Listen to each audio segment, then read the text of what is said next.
सास की जादुई शक्ति। कौशल्या ने एक रात सपना देखा।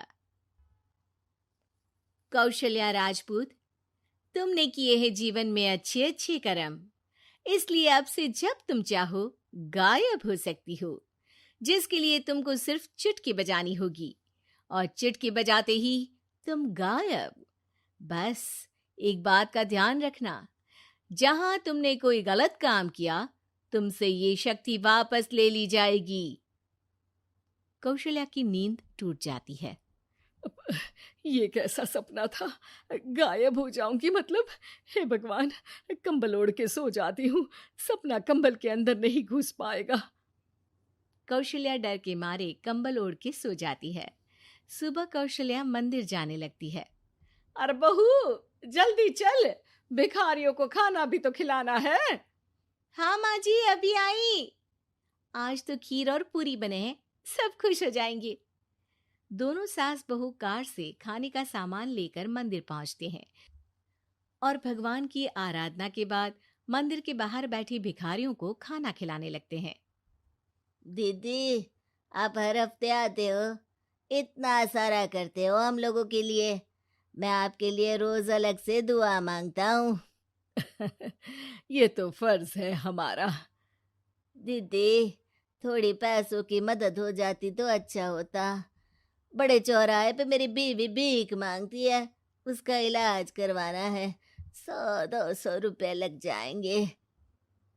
कौशल्या उसी वक्त भिखारी को 500 का नोट दे देती है और दोनों सास बहू वहां से लौटने लगती हैं। तभी कौशल्या को कोई शंका होती है। अब बहू रुक, तो मैं अभी आई। कौशल्या वापस वहीं जाती है तो देखती है कि भिखारी वहां है ही नहीं। कौशल्या को रात का सपना याद आता है। वो चुटकी बजा के गायब हो जाती है और सीधे भिखारी के पास पहुंचती है, पर भिखारी को वो दिखाई नहीं देती। कौशल्या देखती है कि भिखारी उन पैसों से शराब खरीद रहा है और कौशल्या उसे वहीं एक चाटा मारती है। अरे कौन है बे? एक और चाटा पड़ता है। अरे कौन है? कौन है? हिम्मत है तो सामने आओ। भिखारी को झूठ बोलने पर तड़ातड़ चांटे पड़ते हैं। वो वहां से भाग खड़ा होता है। कौशल्या चुटकी बजा के वापस बहू के पास आ जाती है और मन ही मन सोचती है, ऐसे तो मैं कितने गलत काम रोक सकती हूँ, कितनी ताकतवर हूँ मैं, किसी को पता भी नहीं चलेगा। सासू माँ, आप क्या सोच रही हो? अब कुछ नहीं, कुछ भी तो नहीं। ठीक है, मुझे ना थोड़े पैसों की जरूरत थी। मेरे कजिन भाई है ना, उनकी तबीयत थोड़ी इधर उधर हो रही है। वो तो खुद से नहीं कहेंगे कि पैसे दे दो, पर बहन होने के नाते मेरा तो फर्ज बनता है ना कि भाई की मदद करूं। अरे हाँ हाँ, ले जाना पैसे। पैसे इसीलिए तो कमाते हैं कि जरूरत में काम आ सके। घर पहुंच के कौशल्या अपनी बहू को 10,000 रुपए दे देती है। कब जाएगी तुम मायके? कल शाम की ट्रेन है। दोनों काम में लग जाती हैं। तभी काम वाली दीदी वहां आती है। आज ना मैं आप लोगों के लिए पनीर बनाऊंगी। ठीक है, मंगवा लेती हूँ पनीर।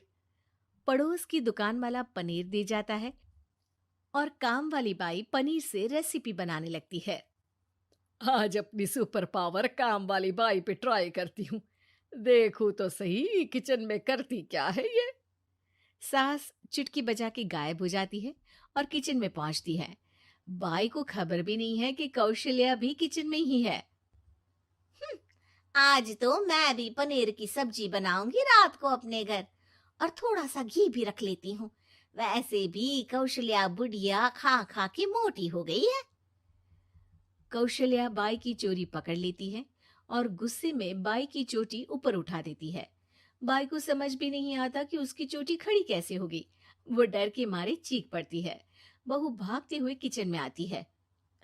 अरे क्या हुआ? ये तुम्हारी चोटी खड़ी कैसे है? करंट लग गया है क्या? पता नहीं, शायद किचन में ना भूत है। बाई वहां से भाग खड़ी होती है और कौशल्या चुटकी बजा के अपने कमरे में टीवी देखने लगती है। बहू वहां जाती है।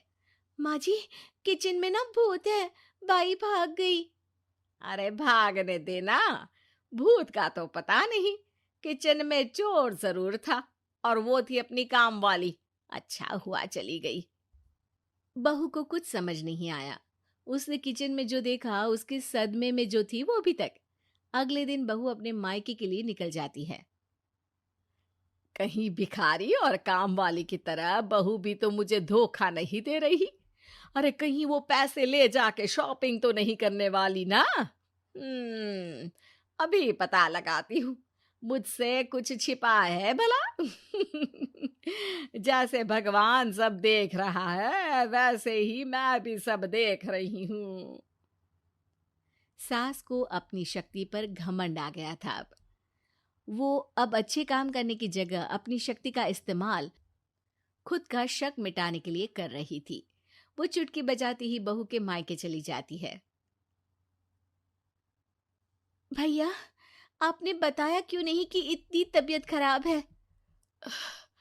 अरे तेरी सास बूढ़ी हो गई है, इतना भला काम करती है, उनकी मदद कौन करता है?